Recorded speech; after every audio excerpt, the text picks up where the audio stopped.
दो चीजें हैं मोटी मोटी, हमें चाहिए इज्जत रोटी, मिटे गरीबी और अमीरी, मिटे चाकरी और मजबूरी। और आज मात्र भारत में दो ऐसी कंपनियां रह गई है जो विश्व में डंका बजा रही है और भारत की स्थिति दुर्लभ पे दुर्लभ होती जा रही है। सर्व शिक्षा अभियान को आप गड्ढे में डालने की बात करो, सरकारी स्कूलों बंद कर दो, प्राइवेट के हाथ में डाल दो, जिसके हाथ में माइक होता है और एक चैनल के माध्यम से हम देश की हकीकत को बयां कर देंगे क्या कि जो आप योजना ला रहे हैं वो योजना तो बहुत अच्छी है, लेकिन धरातल पे जो रहा है उसकी कमान आपके हाथ में है, उसके प्रधान आप है, और प्रधान आप है तो सवाल आपसे पूछा जाएगा। नरेंद्र मोदी को अगर प्रधानमंत्री बनाने वाला शख्स कौन है आपको पता है?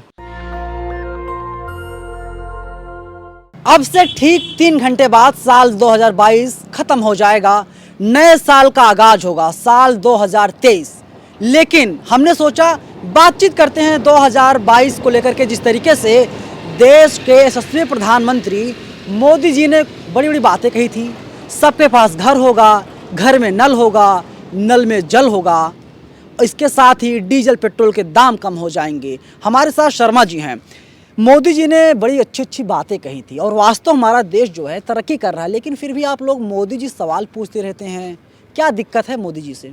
ये देश ना तरक्की आप जैसे मीडिया के लोगों के लिए कर रहा है।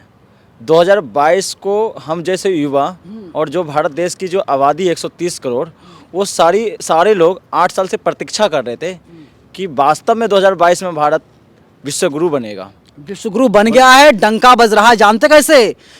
अडानी साहब कभी दूसरे नंबर के, कभी तीसरे नंबर, कभी चौथे नंबर के दुनिया के सबसे अमीर आदमी बन जाते हैं, तो डंका बजाया उन्होंने। आप लोग वही गद्दार लोग हैं जो ये सवाल पूछने का काम नहीं करते हैं कि किस तरह से भारत देश में अमीरी और गरीबी की खाई बढ़ती जा रही है। आप तो अडानी की गुणगान कर रहे हैं, लेकिन किसानों और मजदूरों की क्या हालात है भारत देश में, उसके ऊपर सवाल करने का काम नहीं करते हैं मोदी सरकार से।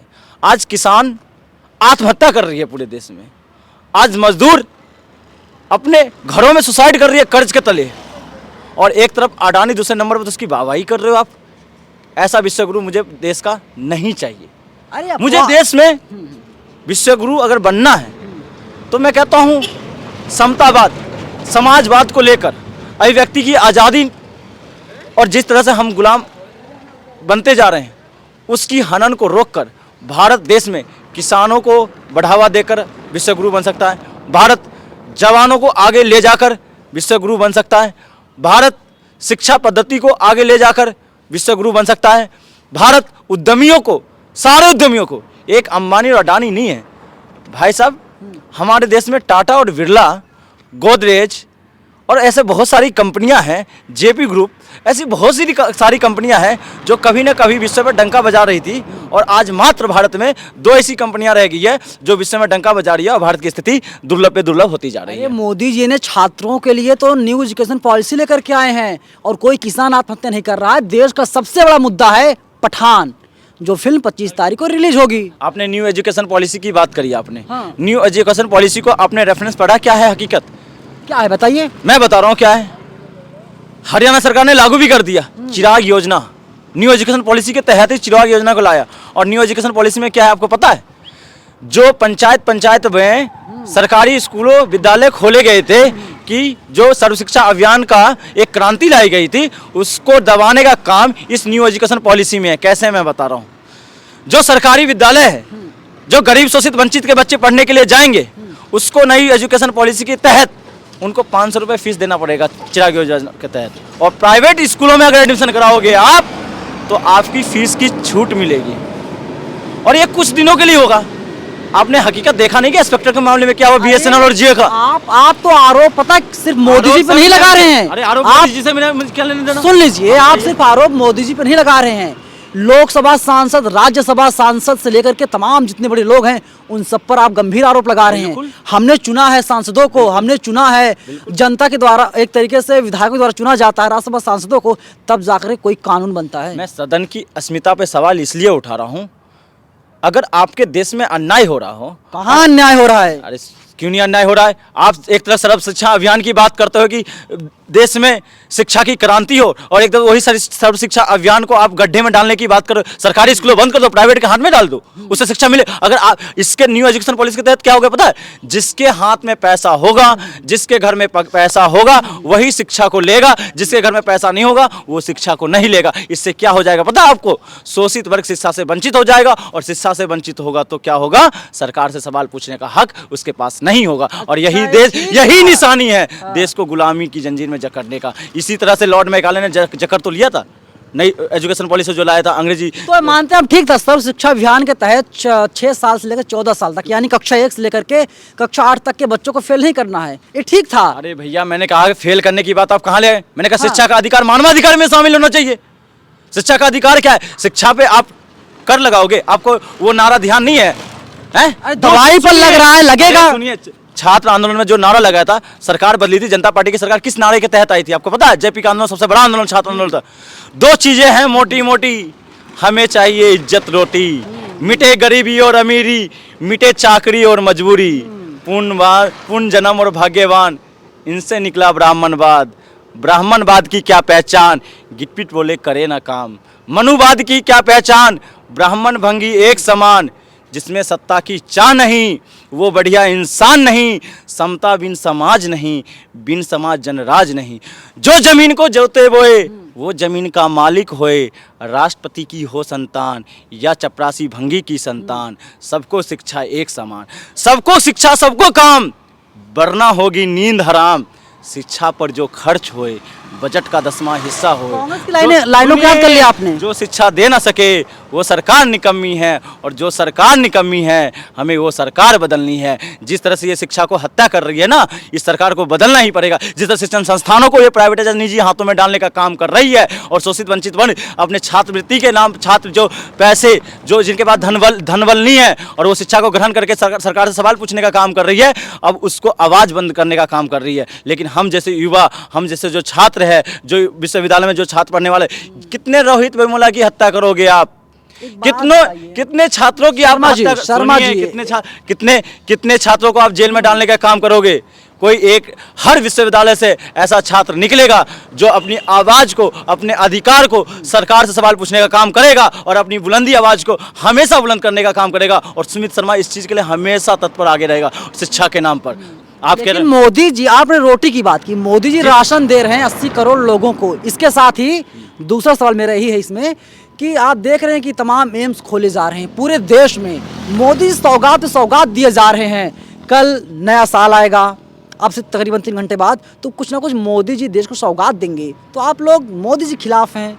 मोदी जी ने सौगात दिया था तभी तो मेरे जैसे युवा और 130 करोड़ लोगों की उम्मीदें बने थे मोदी जी, तभी तो उन्हें प्रधानमंत्री बनाया गया था। अखबार नहीं पढ़ते हैं? अखबार पढ़ता एक अखबार को लेकर आप देश की जो हकीकत वो बयां कर देंगे क्या? और एक जो जिसके हाथ में माइक होता है और एक चैनल के माध्यम से हम देश की हकीकत को बयां कर देंगे क्या? है? आप मेरी बातों को सुनिए, आप कह रहे हैं ना क्या बात हकीकत है, इतनी सौगातें 2022 के अंदर ले आए मोदी जी। अरे भैया, मोदी जी ने ये कहा था कि मैं तो 100 स्मार्ट सिटी बनाऊंगा। हाँ। 100 स्मार्ट सिटी बनाऊंगा। कोई एक स्मार्ट सिटी जो विश्व के इंडेक्स में आया हो तो मुझे भी नाम काउंट करा दीजिए क्या? बनारस कभी गए हैं आप? अच्छा, बनारस भैया विश्व बनारस गए कि नहीं गए? बनारस में जाता हूँ, हाँ सुनिए, बनारस में जाता हूँ, बनारस का कायाकल्प हो गया है, दिशा बदल गई है। और बनारस इतना बेहतर शहर है ना, आप सोच नहीं सकते। सोच नहीं सकते तो विश्व इंडेक्स में उसका नाम क्यों नहीं आया बनारस का? है इंडेक्स में नाम 100 स्मार्ट सिटी का मतलब? वो तो मंत्री कह रहे हैं कि ये लोग तो फ्रॉड हैं। बैंकॉक का नाम आ जाता है और अमेरिका के कई शहरों का नाम आ जाता है। आप देशद्रोही हैं, आप देशद्रोही हैं। कैसे हो जाएंगे? मुझे भी चाहिए शंघाई वाला शहर, मुझे भी चाहिए टोक्यो वाला शहर, मुझे भी चाहिए बैंकॉक वाला शहर, मुझे भी चाहिए दुबई भी मुझे चाहिए और न्यूयॉर्क भी चाहिए, वाशिंगटन भी चाहिए, लंदन भी चाहिए। मुझे फ्री की रेवड़ी भी चाहिए और फ्री की रेवड़ी भी चाहिए ना। फ्री की रेवड़ी किसको कह रहे हो आप? फ्री की रेवड़ी? ये 80 करोड़ राशन 80 करोड़ राशन क्या वो घर से दे रहे हैं क्या? वो भी तो फ्री की रेवड़ी है। अरे मोदी जी 18 घंटे काम करते हैं तब जाकर इतना रुपया आता है। अच्छा, 18 घंटे काम करते हैं तो सोते कम है, और 18 घंटे काम करने का नतीजा ये है कि सरकार देश गड्ढे में जा रहा है। तो मुझे ये 18 घंटे काम करने वाला प्रधानमंत्री नहीं चाहिए, मुझे वो 2 घंटे वाला काम करने वाला प्रधानमंत्री चाहिए जिसने आर्थिक स्थिति को सुधारा था, जिसने। अरे वो तो मौन मोहन थे, वो तो बोल नहीं पा रहे थे बेचारे कुछ। अच्छा, बोल नहीं पा रहे थे। जब उनको वित्त मंत्रालय में उनको जो पद मिला था और जो उनको कार्यभार मिला था, मैं पर्टिकुलर कांग्रेस की बात नहीं कर रहा हूँ, मैं मनमोहन सिंह जी की बात कर रहा हूँ, जिसको आपने कहा कि वो काम तो करते ही नहीं थे, उनकी बात कर रहा हूँ। 1992 में जो आर्थिक स्थिति भारत की आई थी, कैसी दयनीय स्थिति हो गई थी आपको पता है? अरे उस वक्त गिरवी रखना छोड़ो, पड़ा था बताता हूँ मैं भारत से। मोदी जी RBI के मोदी जी के त्याग को मैं बताता हूँ। हाँ, त्याग अभी कुछ दिनों पहले मोदी जी की माँ का दुखद निधन हो गया, ठीक है, और इसके बाद फिर क्या हुआ, मोदी जी ने अपनी माँ का दाह संस्कार किया, इसके बाद देश की सेवा में लग गए।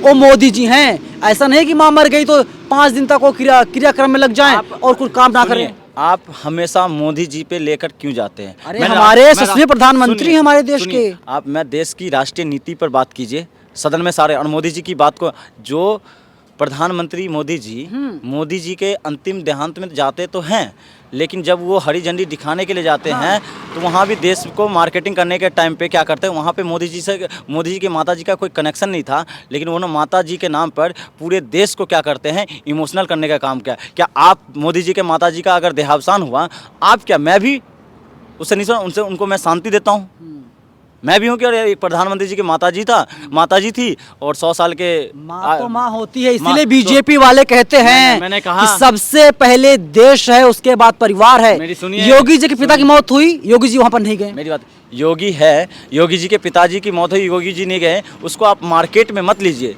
योगी जी ने, आपको हकीकत पता है, अर्पणा बिष्ट उनके परिवार से नहीं आती है क्या?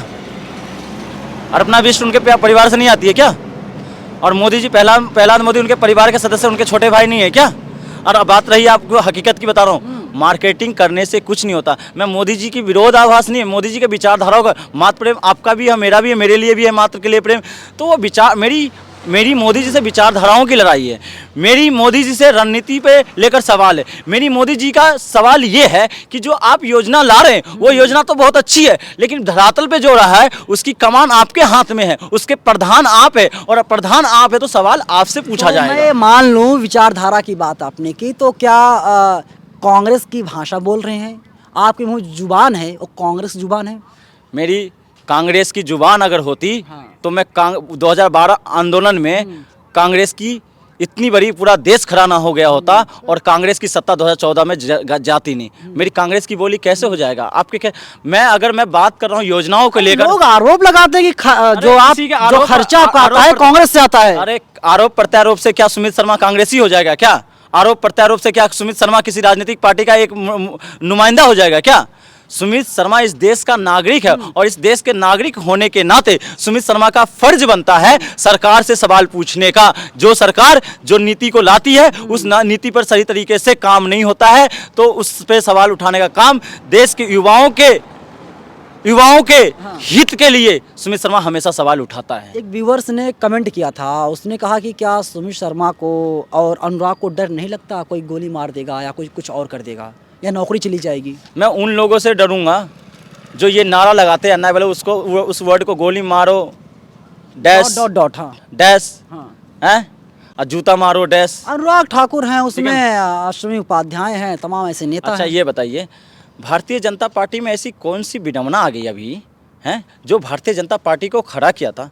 मैं भी तो भारतीय जनता पार्टी का पहले समर्थक था, लेकिन उनकी विचारधाराओं को किस बात से समर्थक था? मुझे लगा यार ये सारी योजनाएं जो बता रहे थे, digital India, skill India, make in India, और इसके बाद ये सारी चीज़ें हर घर छत होगा हैं और हर घर शौचालय होंगे, 2 करोड़ लोगों को रोजगार मिलेगा, 100 स्मार्ट सिटी होंगे, तो मैं भी था। लेकिन जब ये योजनाएं नहीं आई तो मैं भी कहा यार ये तो विचारधारा, जिस विचार से सरकार सत्ता में आई वो विचार से वही कारण है कि वरुण गांधी जी, उमा भारती जी, मुरली मनोहर जोशी जी, नितिन गडकरी इकलौता मंत्री, मैं भी दिल से मानता हूँ, सड़क परिवहन मंत्री, सड़क परिवहन मंत्री, और सड़क के मामले में आपने देखा भी कार्य बहुत अच्छा हुआ है और वो प्रधानमंत्री के दावेदार थे।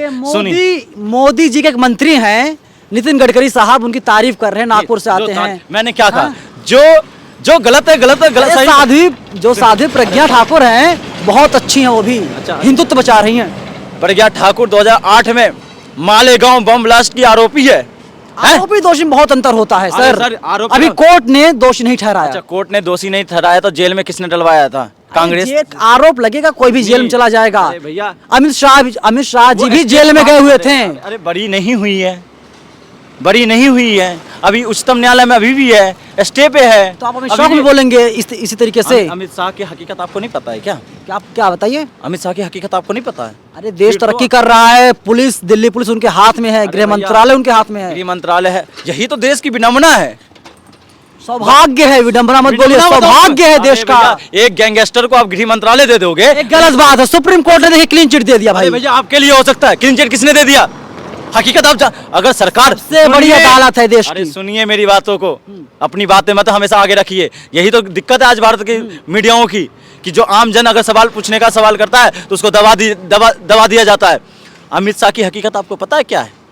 अगर जांच पड़ताल अगर भारत सरकार सही से कर ले, और मैं कह रहा हूँ आज से नहीं, जब से 1980 के दशक से बात कर रहा हूँ मैं, 80 के दशक से बात कर रहा हूँ, जब वो छोटे से कार्यकर्ता कहते हैं, और उस टाइम उन पर कितने गैंगस्टर एक्ट लगे हुए थे उनके शहर में, वहाँ से फाइलें निकाली जाए। और उसके बाद उन्होंने मोदी जी के लिए कितना, उन्होंने प्रवीण तोगड़िया जितने हिंदू संगठन थे उनके लिए, जो मोदी जी से आगे बढ़ने का काम करते थे उनको मरवा देते थे। जैसे हिंदू से आगे बढ़ने का काम करते उनको मरवा देते थे। आप हिरेन पंड्या का नाम लेंगे, तमाम लोग नाम लेंगे इसमें। अरे भैया मैं बहुत सारे लोगों का नाम, जांच तो करे सरकार जांच तो करे, हकीकत का हकीकत निकल, दूध का दूध और पानी का पानी हो जाएगा। लेकिन अच्छा हाँ। इतना ही दिक्कत था। प्रधानमंत्री को नरेंद्र मोदी को अगर प्रधानमंत्री बनाने वाला शख्स कौन है आपको पता है? भाई उन्होंने मेहनत किया है। नहीं, शख्स कौन है? नाम किसने लाया था? 2013 के अधिवेशन, गोवा अधिवेशन में नाम किसने लाया था? राजनाथ सिंह जी लाए थे। बताइए लाए थे। उस राजनाथ सिंह को अपने दूसरे कार्यकाल में सीधा पीछे कर दिया और उस गैंगस्टर को आगे ले आए। इतना बड़ा मिनिस्ट्री है उनके पास, इतने बड़े मंत्री हैं वो, राजनाथ सिंह जी, लखनऊ से सांसद भी हैं वो, जो अच्छे मंत्रालय। मैंने कहा नितिन गडकरी कभी बुराई करा मैंने? अगर आज भारतीय जनता पार्टी की अगर कोई कार्य का अगर कभी भी जिक्र हो रहा है ना, तो एक ही चीज का हो रहा है, सड़कों का हो रहा है, परिवहन मंत्रालय का हो रहा है। और नितिन गडकरी को आपने पीछे कर दिया। राजनाथ सिंह को काम डिफेंस में, गृह मंत्रालय में बहुत सारे पहले कार्यकाल में अच्छा काम किए, उनको आपने डिफेंस में भेज दिया। आपने किस किस को नहीं भेजा मुझे तो पता। कहीं ऐसा बताओ कितने जिसने भारतीय जनता पार्टी को भारतीय जनता पार्टी बनाया, आप उसको तो धकेल दिए। निजी आरोप हो सकता है, लेकिन मैं एक बात कहूंगा कि जैसे शर्मा जी हैं, इनके जैसे ऐसे तमाम लोग हो जाएं, हजारों लाखों लोग हो जाए हमारे देश में और सवाल पूछना शुरू कर दें, तो कोई शक नहीं है कि हमारा देश तरक्की नहीं करेगा। लेकिन जब जब सत्ता की चापलूसी होगी, कोई चाटुकारिता करेगा, तो जाहिर सी बात है देश गर्त में जाएगा। और इसीलिए हमारा देश गर्त में लगातार जा रहा है, क्योंकि सत्ता से सवाल नहीं पूछा जा रहा है बल्कि चापलूसी हो रही है। शर्मा जी से मैंने बातचीत किया, आप इनके विचारों को लेकर क्या सोचते हैं, कमेंट बॉक्स में अपनी राय आप लोग ज़रूर दीजिएगा। कैमरा पर्सन आशीष के साथ मैं नवीन कुमार, नंदन, दिल्ली। नेशनल दस्तक की आपसे गुजारिश है कि अगर इसको बचाना चाहते हैं तो नेशनल दस्तक को सब्सक्राइब करने के लिए रेड कलर के सब्सक्राइब बटन को दबाएं, फिर बेल आइकन की घंटी दबाएं। नेशनल दस्तक को बचाने के लिए बहुत ज़रूरी है कि हर खबर को शेयर करें, लाइक करें, कमेंट जरूर करें।